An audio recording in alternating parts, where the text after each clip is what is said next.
It says I'm live. I'm looking.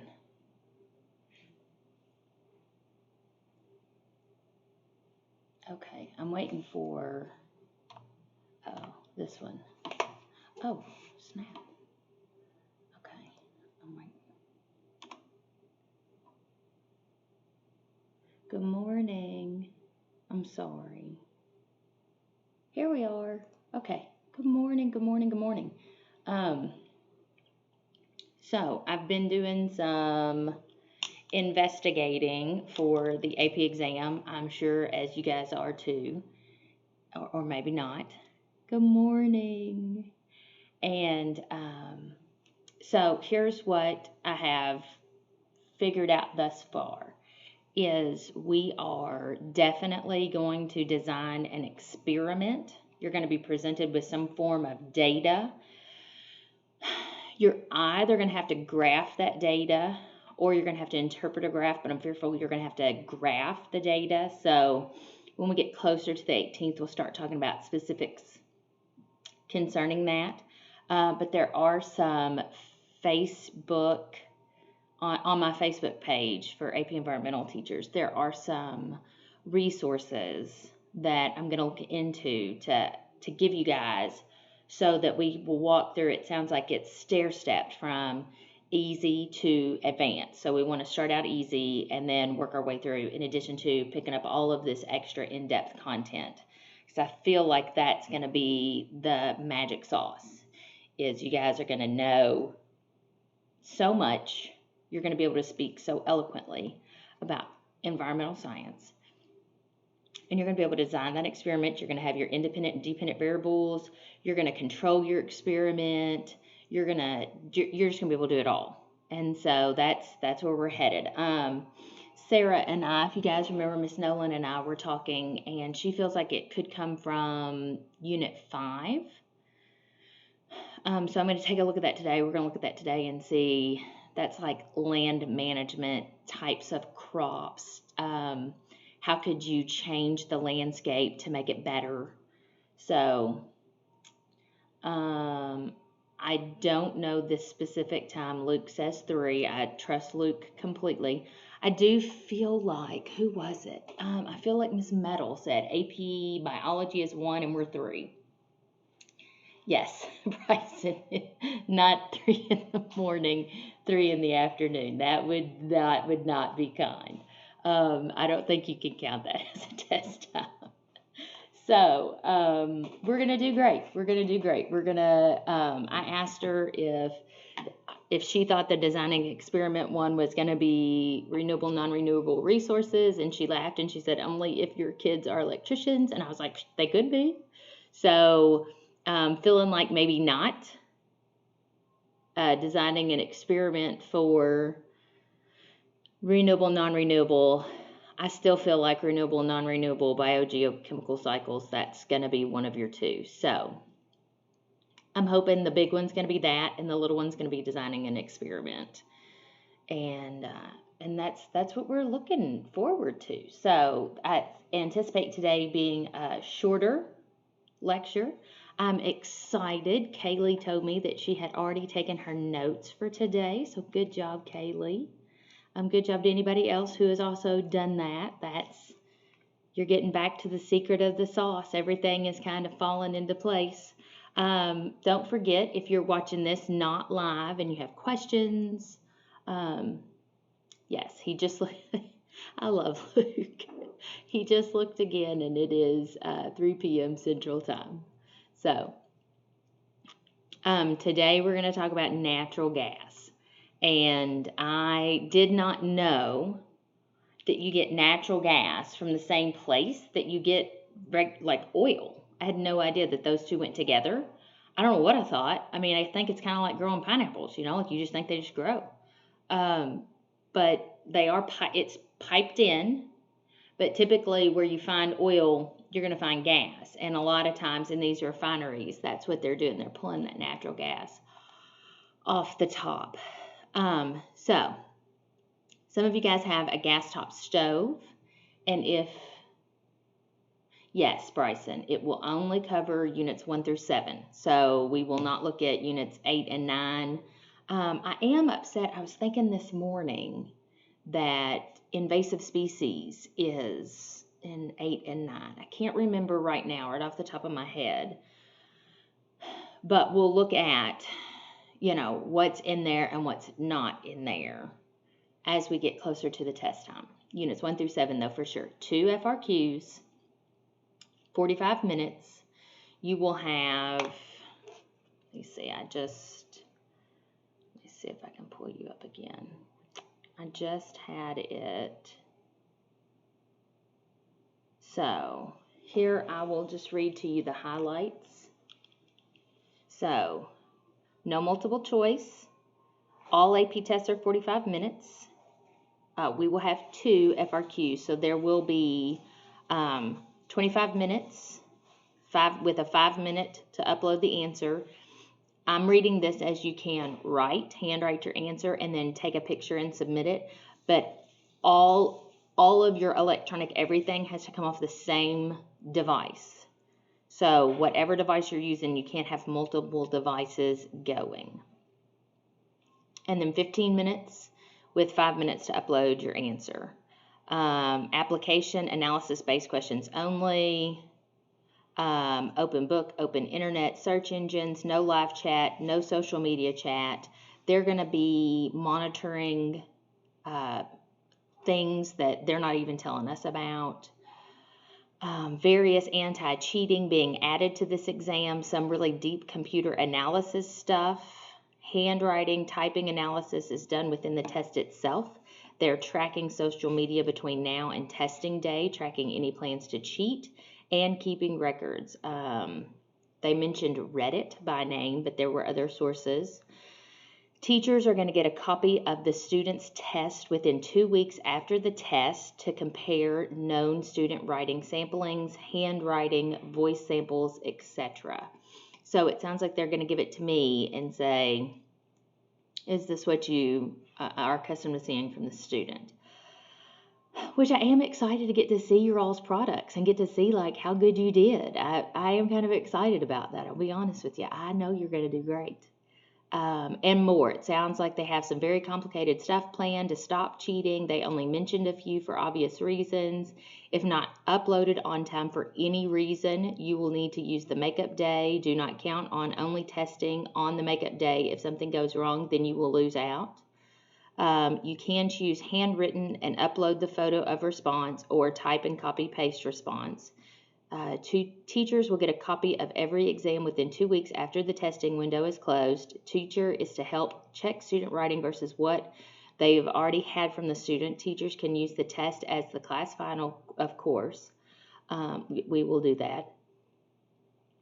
The APES exam will be on May 18th. Oh, this says at 1? Oh dear. Luke, do not panic. Okay, this may be old. All days were changed from what we already had. Full schedule for exams should be posted tomorrow. Testing guide to practice. The interface will be available in late April with all of the devices and the ability to not be surprised by the technology aspect. So I understand that you guys are going to have an app pushed out on your computer. If you haven't already, you need to completely turn your computer off and let it do its updates and then turn itself back on, because I think we have done this at the district level for you all. Now, here's coming something that makes me a little nervous. 1 device per test. You must retrieve and submit the test on the same device for security reasons. So handwrite and photograph all from a single cell phone, type into a single laptop. It has to just be 1. But here's the one that makes me nervous. Testing times are very, very important. You must track your own timing. So that freaks me out a little bit, guys. Like, you can't just be like, oh, oops, I went a little over. I'm fearful they will kick you out. So again, as we get closer to the time, we need to put that on our list of things to be sure that we've got, like, I don't care if it's an egg timer, I don't care if it's like a bullhorn, I don't care if it's your mom standing over your head with a skillet and a ladle, like with a 3-minute warning bell. We got to get it in on time. So this will all be covered in the YouTube AP videos as well. Watching these is increasingly important. So if you haven't logged on to the AP channel on YouTube, you need to. I mean, as your anxiety rises, right? I'm sure Luke has already. Invasive species is mentioned in brief information in chapter 4, but will be mentioned again in chapter 9. Right, but our chapters aren't units. So, so it's the units on AP Environmental is what they're talking about. So like this chapter 15 is in unit, I don't even know, 1 through 7. So IEPs, if anyone has an IEP, extended time, check that these are registered. Anyone in my class that has an IEP, I think Shannon Mathis is taking care of all of that already, but if you want to get in touch with Shannon Mathis, she's your person. And then all FRQ grading will also happen online. It will return to the person grading style next year, 6 more COVID. Oh, boogers.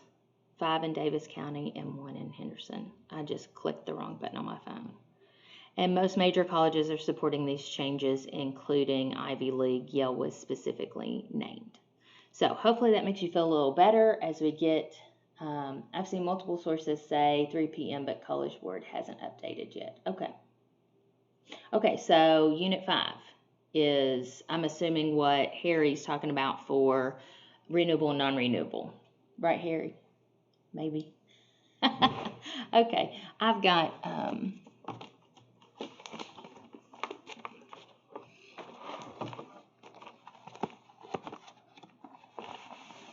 I mean, just in case they were fearful, I would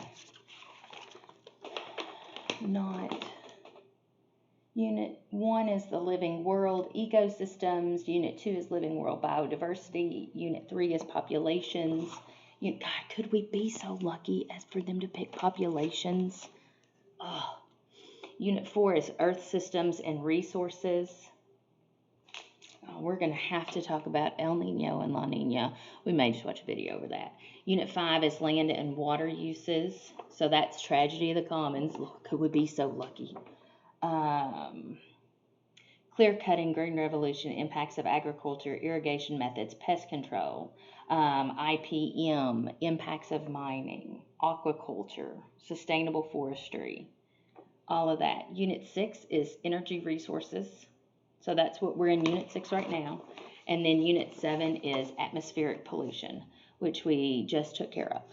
So we are firming up Unit 6 right now. All right, so, and yes, it is like, it's like a billboard. Okay. All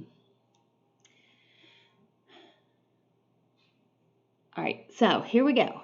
So what is natural gas anyways? A big part of understanding what natural gas is that understanding that it is methane, which is that CH4. That's that hydrocarbon that I did a terrible job writing yesterday and you guys couldn't see it.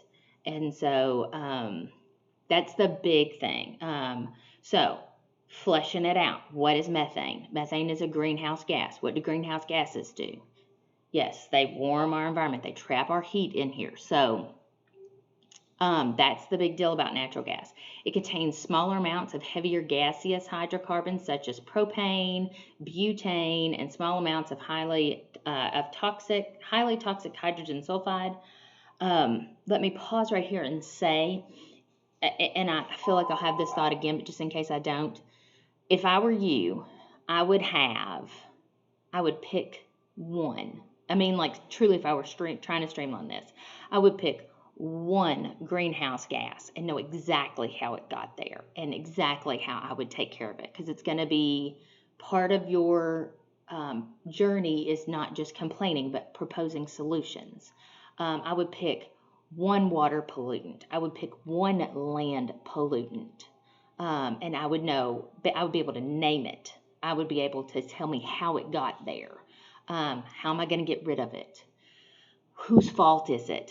Who's it going to impact? Like, I would just make like a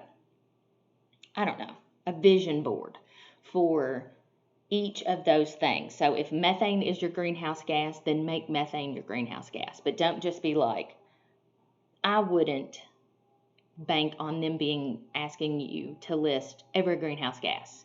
To me, that's a waste of time. And if they do that, I'll just be very mad and I will probably throw things. They're not going to ask for every pollutant in the ocean. That's silly. But one, if you can turn your tide and focus on one and be able to get that there, I feel like you're going to be sticking that landing. Okay. So natural gas is very versatile. We can use natural gas for a ton of things. If you don't know if your house uses natural gas or not, one way that I found out that we had a gas water heater is when the electricity goes out, you can still take a hot shower or a hot bath, and you probably have an gas water heater. Some people have other gas things in their house. We have a gas fireplace, so we use that when the electricity goes out, and sometimes when it doesn't. It's so nice. We did not turn our gas fireplace on this year, now that I think about it. So, cooking, we talked about. Heating and cooling, water and space. I feel like we've talked about. Some of you guys may have a gas HVAC. I don't know. I'm speaking out of my patootie right now because I don't know if HVACs come in gas or not. Industrial purposes, production of most of the world's nitrogen fertilizers, fuel for cars, fuels for trucks. Natural gas turbines are used to produce electricity in power plants. So, when they say it's versatile, let's talk about what the word versatile means. Versatile means you can do a lot of different things. So, for whatever reason, because I know very, very little about the sport of track, I had this one student, I don't know, y'all. I think he might have been special, special, in my heart special. And so he was running in a sprint. I mean, it was just like he didn't go around any of the curves in the track. And he had he ran like he wore a back brace, but he did not have on a back brace. And he asked me all the time, Skimmy, would you please come to my track? Would you please come to my track? And I thought, gosh, this is terrible. And so finally one day I was like, you know what? Big guy, I'm coming to your track. And so there I was, and I was sitting in the stands. And I don't know if y'all have watched Forrest Gump, but he was like, as he sprinted, like in the middle of the race, he waved at me like that. And he came in like, I don't know, 8th place in the last of the, evidently they have slow kid heats. And this was not the Special Olympics, guys.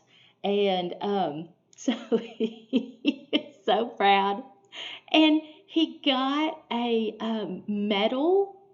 This was JV track because it was ran at Davis County High School. And he ended up getting a medal because all the other kids were in 4th grade or something. I mean, it was something crazy. He was so proud. He brought me this medal. And I was like, that's great, man.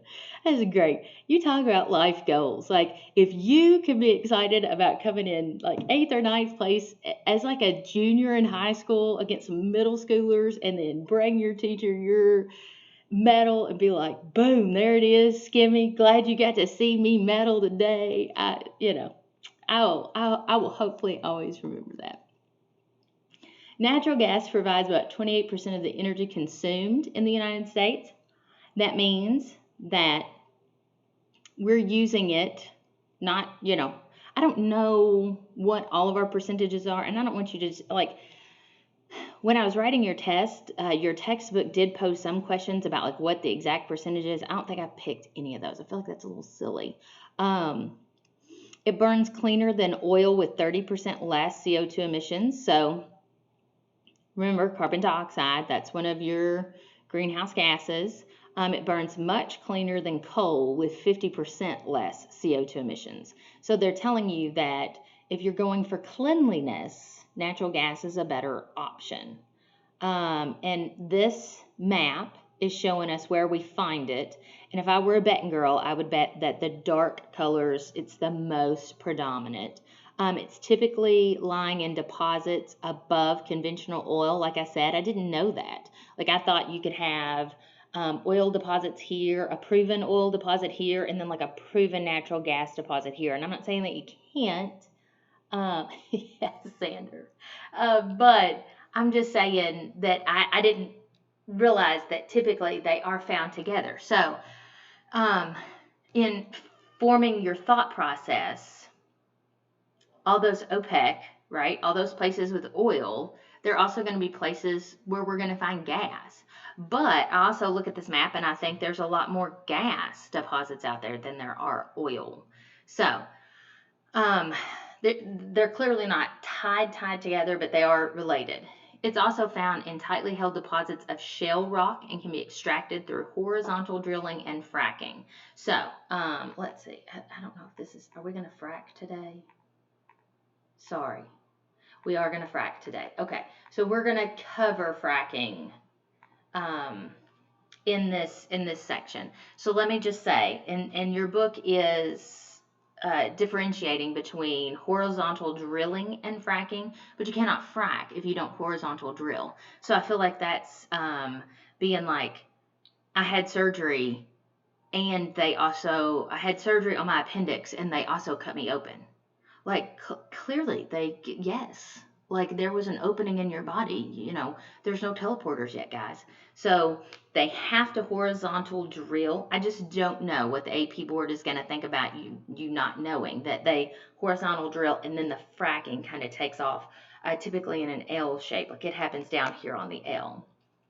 We're going to cover fracking today.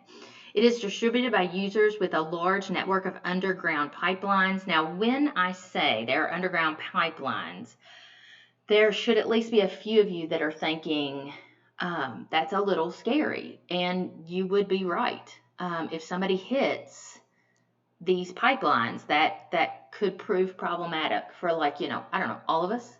So if you live somewhere that's not served by a pipeline, they can actually bring it to you. And on your vocab quiz, you're going to have liquefied petroleum gas. Oh, hi, Rosie. You want to come here? Come here. Come here. Come, Sissy, come here.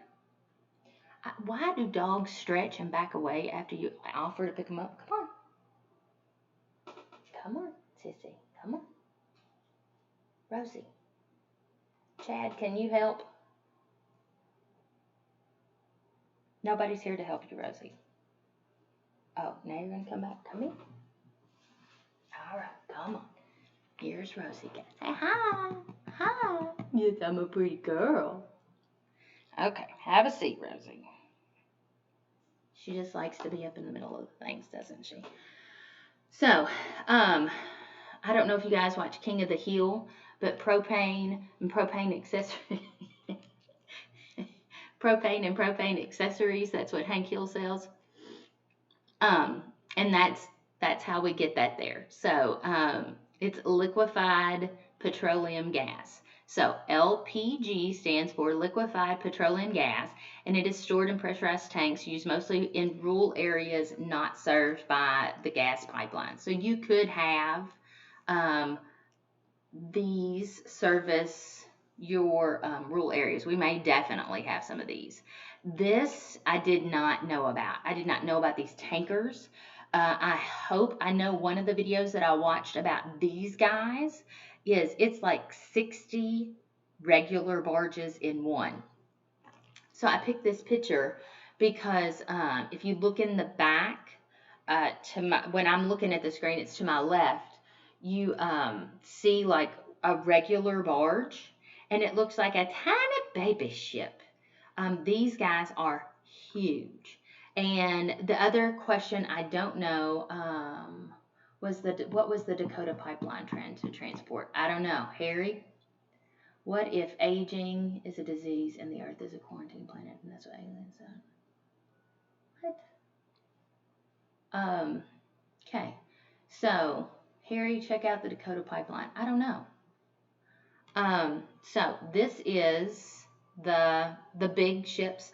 The only other question I had was, do they blow up? Like, it worries me if you were to bomb this, like how big of a deal would that be?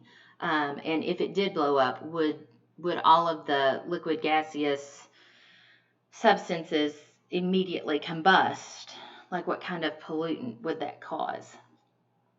So let's see what I've picked here for you.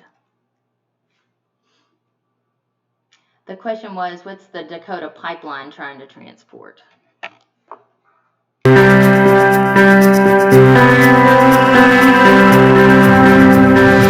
Natural gas will be the world's fastest growing major energy source through the year 2040.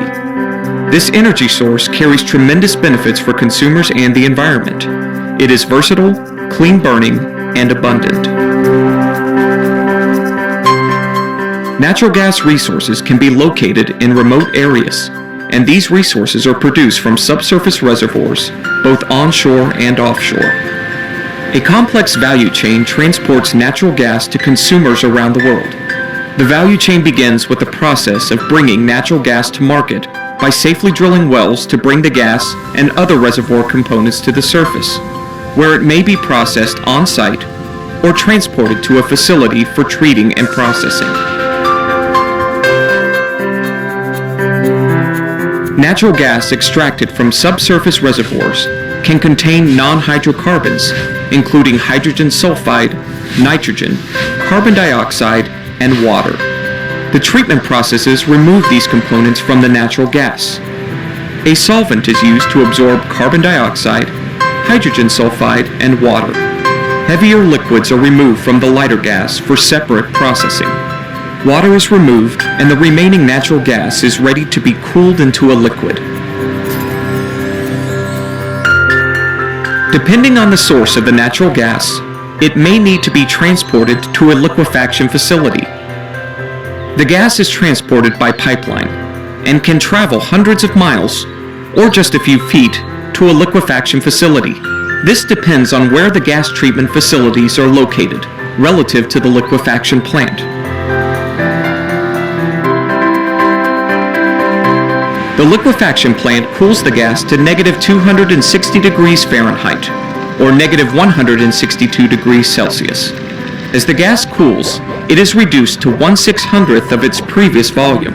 The resulting liquefied natural gas is clear, colorless, and ready for transport. The liquefied natural gas, or LNG, is stored in large insulated tanks until it is ready for shipment. Pipes connect the storage tank to a loading jetty.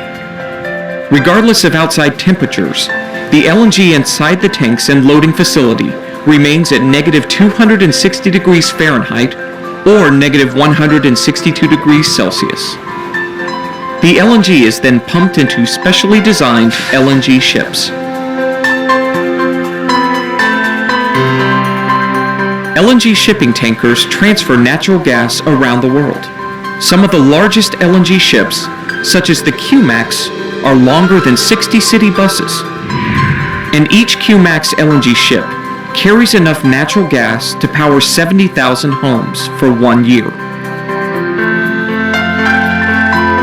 When the LNG ship arrives, it is guided to the receiving terminal, where the LNG is unloaded and stored in insulated tanks. The LNG is then pumped into a regasification plant, where it is warmed and converted back to a gaseous state.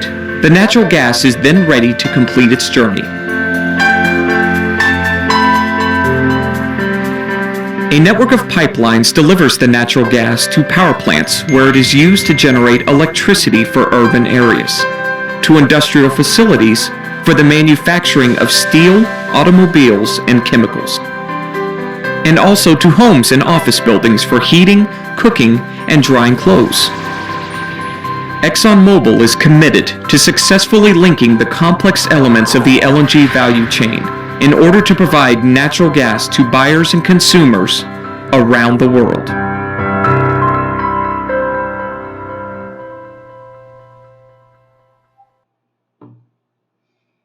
Okay. Oh, I'm behind.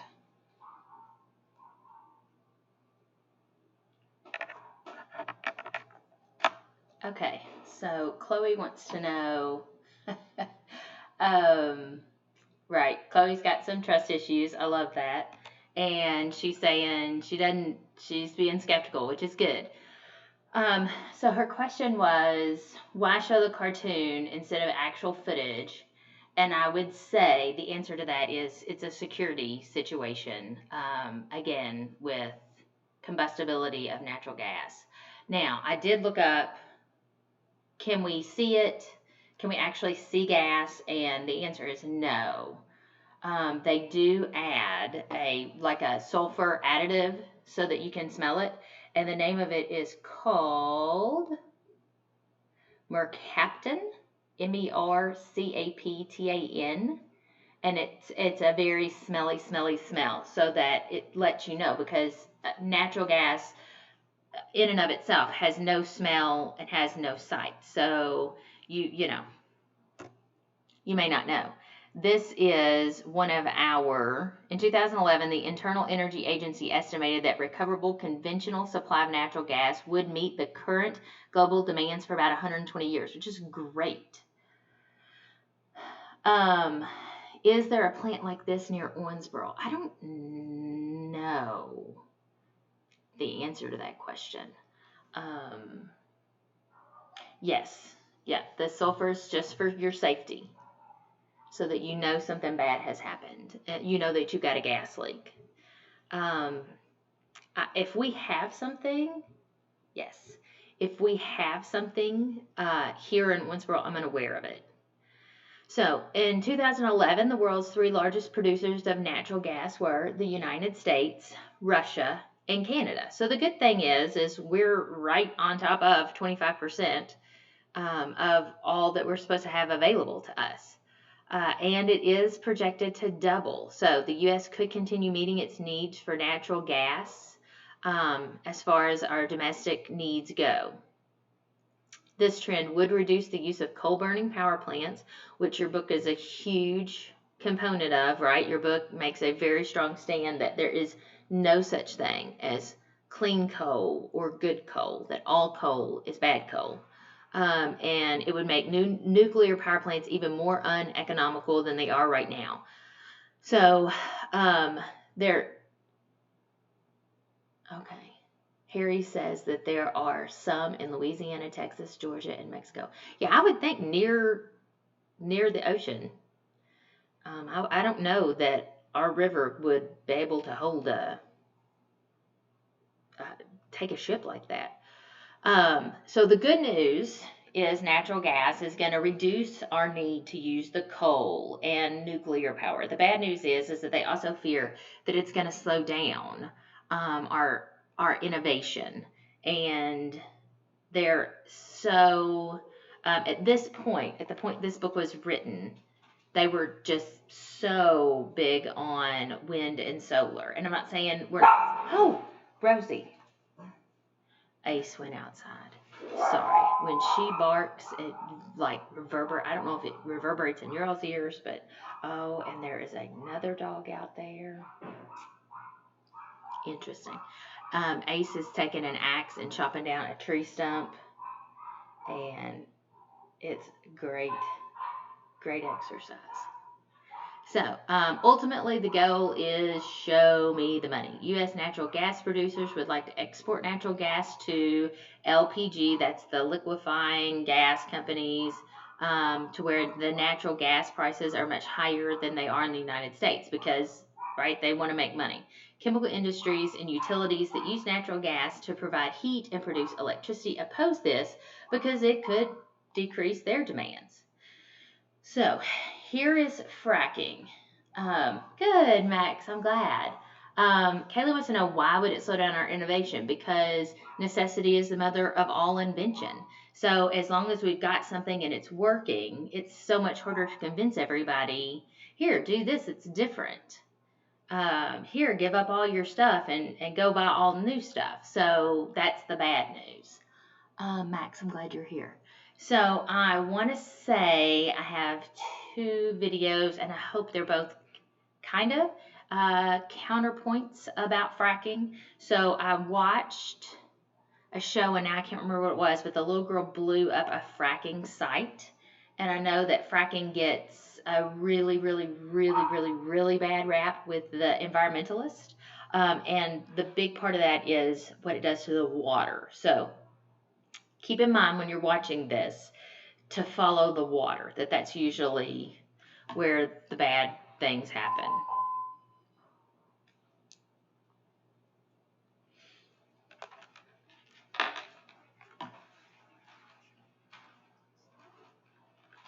I didn't even think about Ace going outside. And It wasn't him. oh, Two boys in there.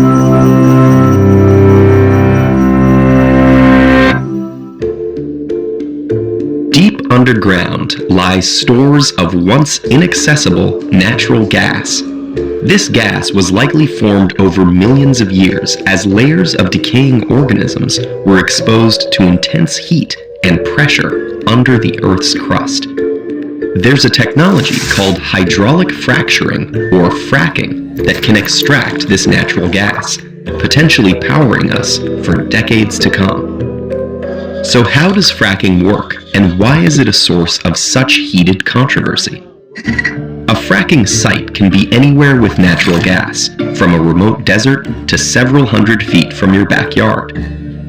It starts out with a long vertical hole, known as a well bore, drilled down through layers of sediment.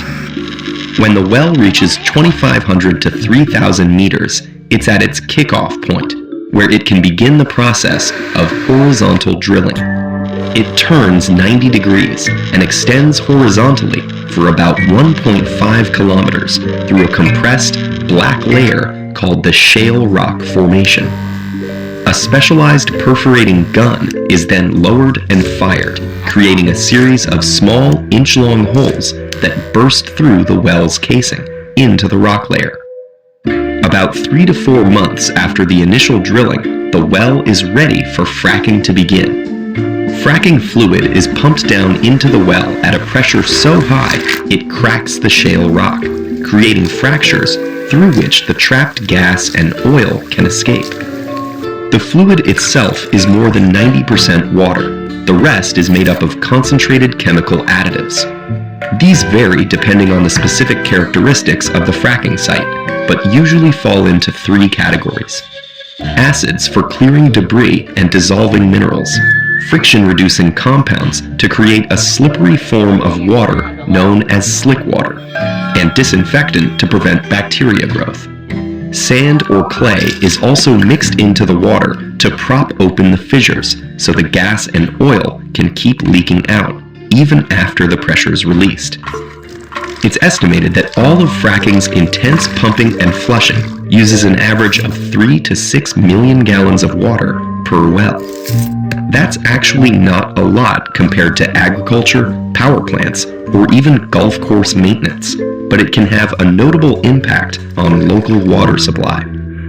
And disposing of used fracking water is also an issue. Along with the trapped gas that's pumped up to the surface, millions of gallons of flowback liquid come gushing up. This liquid, containing contaminants like radioactive material, salts, heavy metals, and hydrocarbons, needs to be stored and disposed of.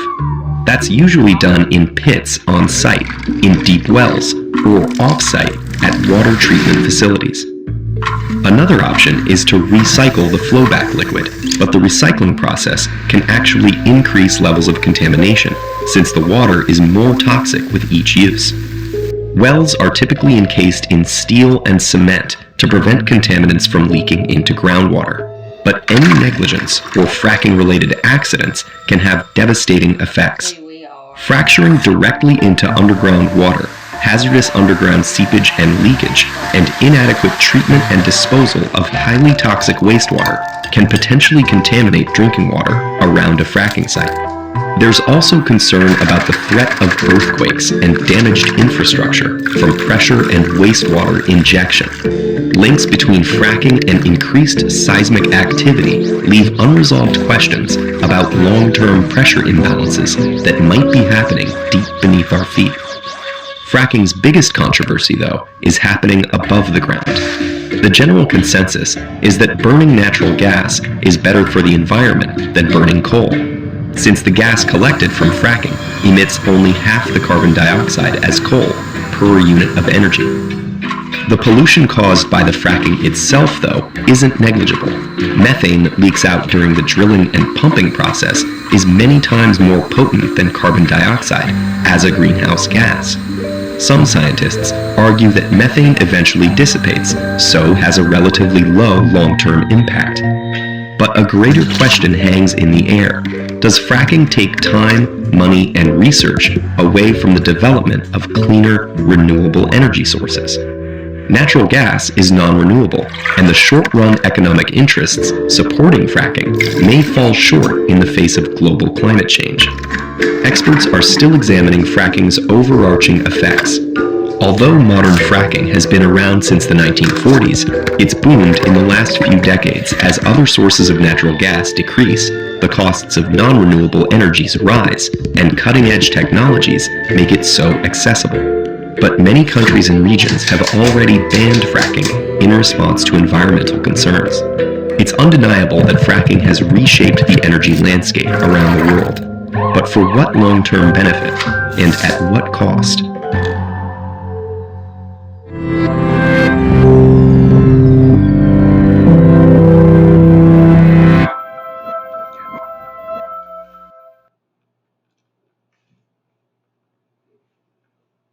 Hopefully this will be a shorter one. Stop sucking. Oh. Natural gas has been the ugly stepchild of our national energy debate, never enjoying the political muscle of oil and coal, and never capturing the imagination like solar panels and wind farms. And to top it all off, it was in short supply. But that's changing, and now the stepchild is being touted as the hope of the future, the answer to our energy problems. What's brought about the change is there's a new unconventional process for extracting natural gas from shale, a dense rock formation 2 miles underground. And if you're sitting on top of it, you may become a new American phenomenon, a shaleionaire. And yet, if the BP spill taught us anything, it's that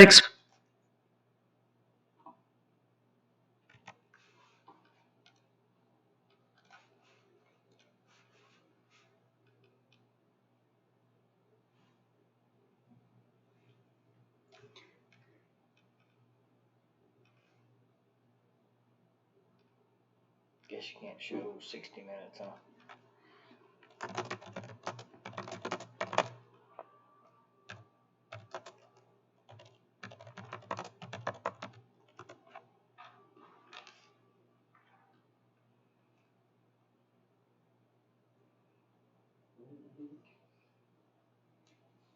All right. Interesting. All right, so evidently I am more than just a criminal. So I will get you guys. Okay, so so they said it was the girl with the back brace. Okay, so let me, Chad, you want to scoot in here? Sure. I've got a couple minutes here. 15 minutes or so. Okay. So Chad wants to come and join our lecture today. Oh, he's going to be close. I'm looking to see. Wait, are you a criminal? Yeah, it is time for my jail time now, I guess. So, hi Chad. Hello, Skimmy. I'll scoot my microphone over. I'll share. There you go. Is that better? Oh. Yes, thank you. All right, so Chad's with us, and I think he's just bored, and so he wanted to come and learn about fracking. So Kaylee asked the question, can we recycle the water? And the short answer is yes and no, right? So the water cycle is always happening. Of course we can recycle the water, but you can't just turn around and like dump it in a regular water treatment facility. You would have to Sure. take it somewhere specific. So Matthew says, "Hi Chad, we've heard that you're quite the legend." Have you ever seen Fun with Flags and Sheldon Cooper? That's how I feel right now. I'm paralyzed by this camera. I'm freaking out. Yes.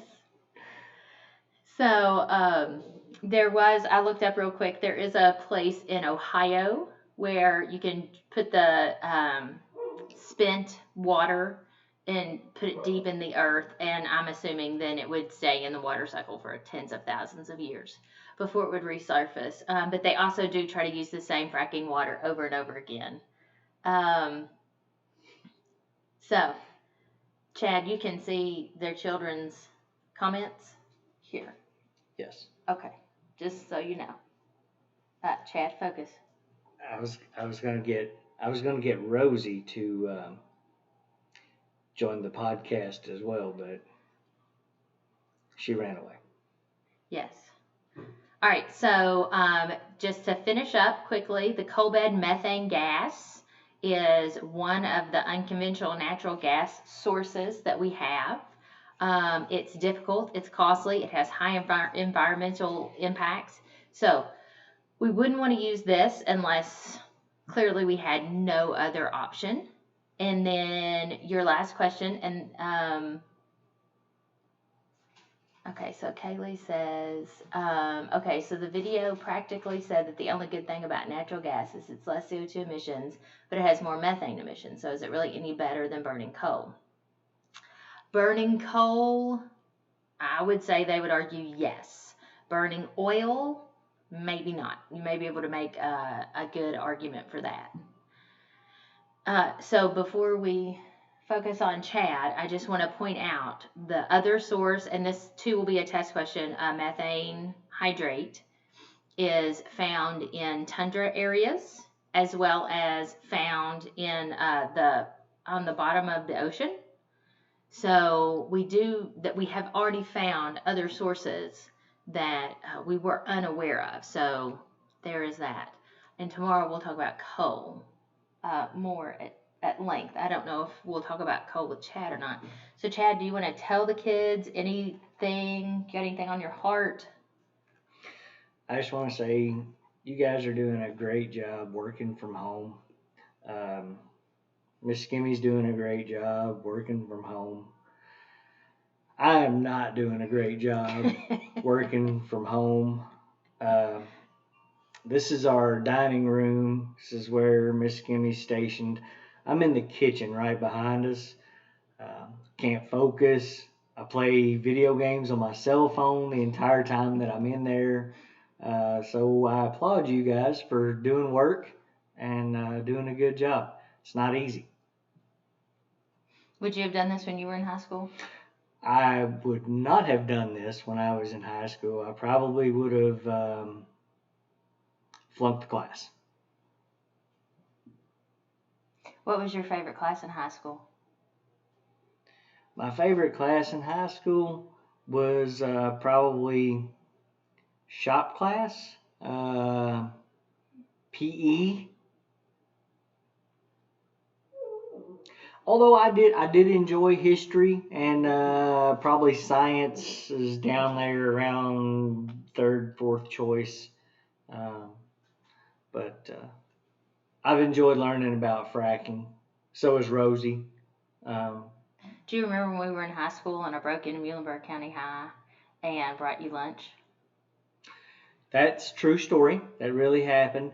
If she had a day off that I didn't in Muhlenberg County, she would come and waltz in the school and bring me some McDonald's and just act like she owned that school, kind of like she does at DC now. See where they're coming in. Did I like English? I liked English. It was pretty good. Yep.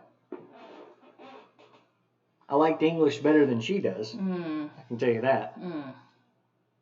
So who was sitting with you at that table when I showed up that one day? Do you remember that? Just my friends. Were they your friends? I had lots of friends in high school. I don't know who she's talking about. The girls? They were friends that were girls, not girlfriends. Mm. They quickly scattered when Miss Skimmy showed up with a Happy Meal. Okay, I gotta go. He's feeling the heat. No, I actually have a Skype meeting that I have to attend at 12 noon. It's 11:52. It's 11:52. I'm gonna go prepare for my meeting. Because you work at? Toyota. Mm-hmm. Gosh, I just sang it. I just lost street cred for singing Toyota. I sang yesterday the Beverly Hillbillies intro. Oh gosh. Yeah, I did. Okay. Uh, See you guys. Hang in there. Kaylee's Team Chad, just so you know. All right, guys. So I feel like that guest speaker wraps us up for the day. What a little treat. He had Miss Fortney as a math teacher too. Maybe we should or should not ask him about Miss Fortney. She was teaching when we were in high school. So maybe that's a story for another day. Oh, that's good. So at any rate, 15.3 is all you have today. Tomorrow, remember our 5-day forecast. So let's see. Today you took your quiz. Tomorrow, I will assign 15.3 to 15.6 vocab quiz. Thursday you will take the vocab quiz 15.3 to 15.6, and I think today's has 14 words, and the 15.3 to 15.6 only has 12. I want to say it's smaller than the other one, and then our unit test is on Friday the 10th. If there's any of you fourth blockers in here listening, live or otherwise, hey Adam, Julian, so how are you, Adam? Winning. So if you are a fourth blocker, please reach out and check on your fourth block friends, because first block, fantastic, 100%. Second block, fantastic, 100%. Fourth block, right? So I'm starting to put zeros in for assignments that are not done, to encourage you guys to do your assignments, because I know that I want to be lenient and I want to be understanding, but I also need to get your stuff done. It is AP. So, and I'm so glad you came and saw us. That's exciting. Maggie, you know what's wrong with you fourth blockers. I just, unfortunately, Tommy, because you just woke up. Yes, go Cats. Trevor, yes. Second block is pretty awesome. So reach out to your friends in fourth block and just be sure that they are with us. We don't want the bus to drive away and leave them, because you guys are doing a bang up job. So as my friend, is the unit test going to be a quiz grade again? Yes. Yeah, I'm going to keep that format just because I feel like